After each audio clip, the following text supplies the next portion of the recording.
चाहे लगा ले कितना भी जोर आंधियां, मगर जो घिर के आता है वो बादल छा ही जाता है। ये बादल दूर तक आप देख सकते हैं, बहुत आंधियां आई होंगी इन बादलों को उड़ाने के लिए, लेकिन ये छा गए हैं, बारिश होकर रहेगी।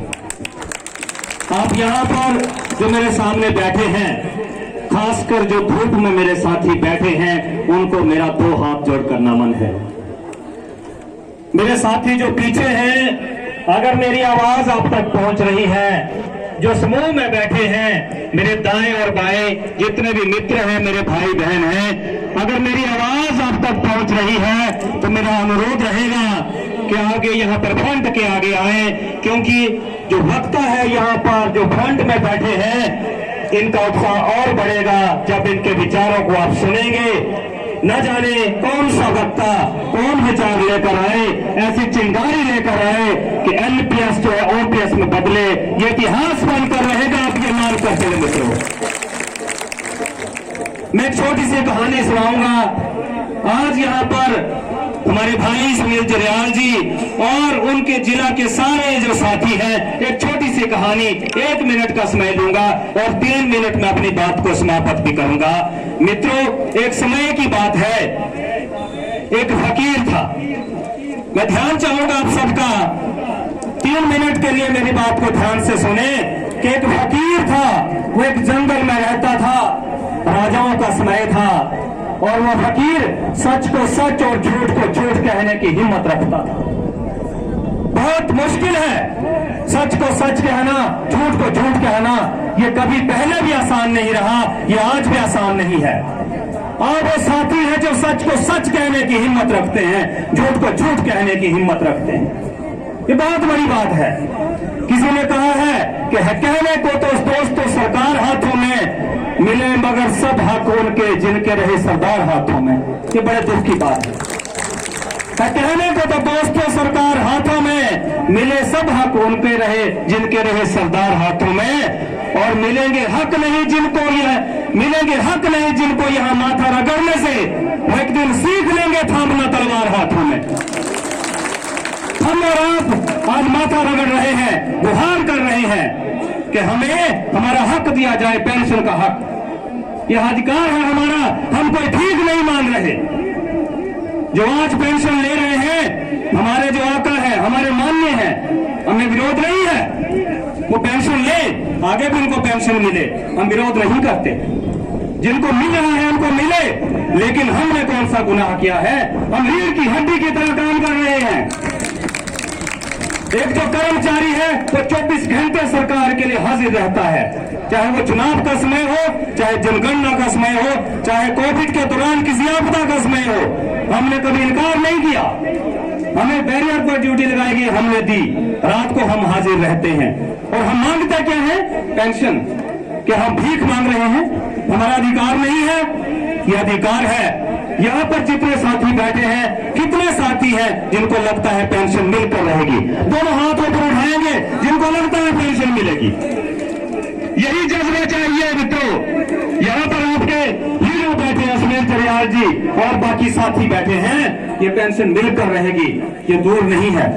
मैं कहानी को फिर से आगे बढ़ाऊंगा कि जो फकीर था, ध्यान चाहूंगा आप सबका, सच को सच कहता था, राजाओं का समय था।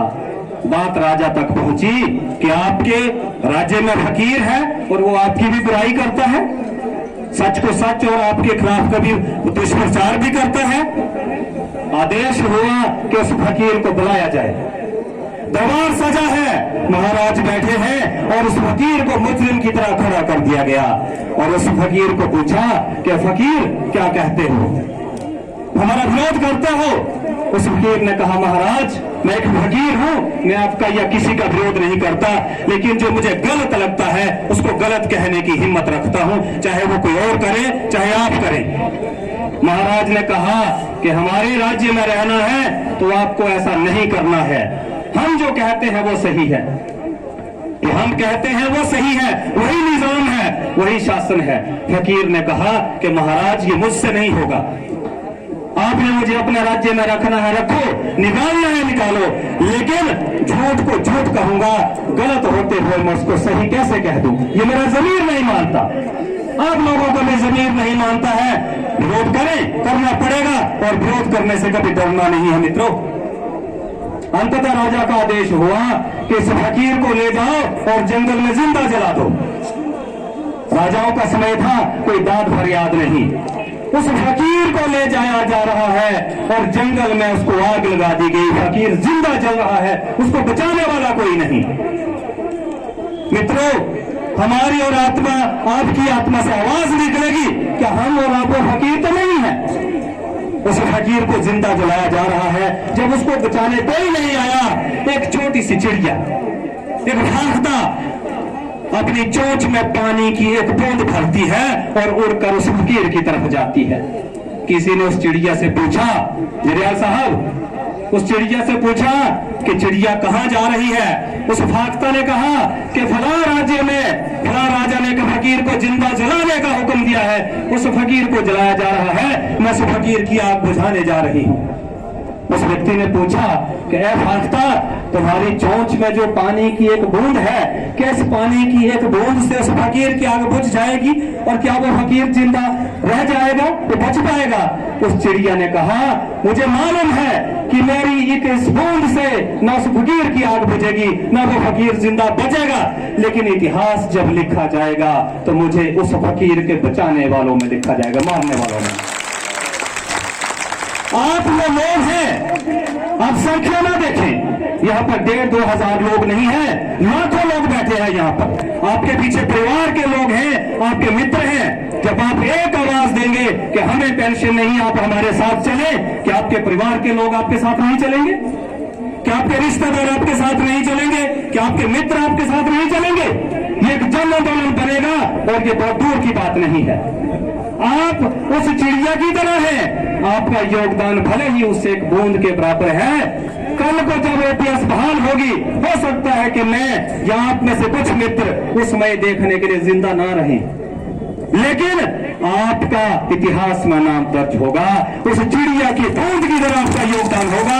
2020 का जब इतिहास लिखा जाएगा, आप सब मित्रों को सुनहरे अक्षरों में लिखा जाएगा। आप उस नींव के पत्थर की तरह काम करेंगे। ये स्टेज खड़ा है, लेकिन इसका नींव का पत्थर दिखता नहीं है। ये बिल्डिंग दिखती है, आप उस नींव के पत्थर की तरह है। मित्रों, घबराने की जरूरत नहीं है। रणनीति बनाएं, जन आंदोलन करें, इसको कॉलेज के साथियों को जोड़ें, बेरोजगारों को जोड़ें, मजदूर को जोड़ें, किसान को जोड़ें। ये हर एक का आंदोलन है। मुझे पेंशन है, मैं 1998 का लगा हूं, लेकिन कल को मेरे बच्चों का भविष्य क्या है? उनको पेंशन क्यों नहीं? क्या मेरा बच्चा रात दिन पढ़ता है, एक मजदूर लोन लेकर, कर्जा लेकर अपने बच्चे को पढ़ाता है, किस लिए? कि 58 साल के बाद जब मेरा बच्चा रिटायर होगा तो उसको भीख की तरह 1500 2,000 दिया जाएगा? कहां जाएगा वो इंसान? एक शर्म की बात है। हमें जागने की जरूरत है, झिझोड़ने की जरूरत है, अपनी आत्मा को जगाएं, घबराने की जरूरत नहीं है। लोकतंत्र में लड़ाइयां भले ही लंबी चलें, लेकिन अंततः जीत बहुमत की होती है, और बहुमत आज की डेट में आपके साथ है। एक देश दो विधान नहीं सहेगा हिंदुस्तान। आगे बढ़ना है, आपको घबराने की जरूरत नहीं। नेतृत्व आपका सशक्त है, नेतृत्व के साथ चलें, मिलकर चलें, साथियों को जोड़ें। जितना हमारे साथ साथी जुड़ेंगे, उतना आंदोलन सकारात्मक दिशा में बढ़ेगा। इसके बाद अगली रणनीति बनाएं कि अगर इस आंदोलन से, सांकेतिक धरने से अगर हमें नहीं मिलता है तो क्या? अगला क्या हमारा रहने वाला है? भगत सिंह को याद करें। भगत सिंह फांसी पर चढ़ गया था, किसके लिए? आजादी के लिए। क्या हम और आप लोग उसके लिए तैयार हैं? लोकतंत्र में लड़ाई लड़नी पड़ेगी, तैयार हैं? तो हम हाथ उठाएंगे। किसी भी आंदोलन के, किसी भी बलिदान के लिए हम तैयार हैं, घबराने की जरूरत नहीं है। भगत सिंह ने असेंबली में बम फोड़ा था जगाने के लिए, खाली जगह। उसने कहा था कि बहरों को जगाने के लिए धमाके करने पड़ते हैं। आज धमाका हो चुका है। जिला चंबा में दूर दूर तक जो साथी हैं, ये बता रहे हैं कि आने वाले समय में जीत हमारी होगी। 4 पंक्ति अंत में कहूंगा कि बात निकली है अगर, तो बात बहुत अच्छी है, और दिल से दिल की ये मुलाकात बहुत अच्छी है। कि बात निकली है अगर तो बात बहुत अच्छी है, दिल से दिल की ये मुलाकात बहुत अच्छी है। मुस्कुराने लगा मिट्टी की महक का जादू, हल्की हल्की सी ये बरसात बहुत अच्छी है। और इसका अंजाम दिया दोस्त अच्छा ही होगा, कम से कम आपकी शुरुआत बहुत अच्छी है, कम से कम आपकी शुरुआत बहुत अच्छी है। जय हिंद, जय हिमाचल। ओपीएस बहाल होकर रहेगा। आप सबका बहुत बहुत आभार, धन्यवाद। जय हिंद।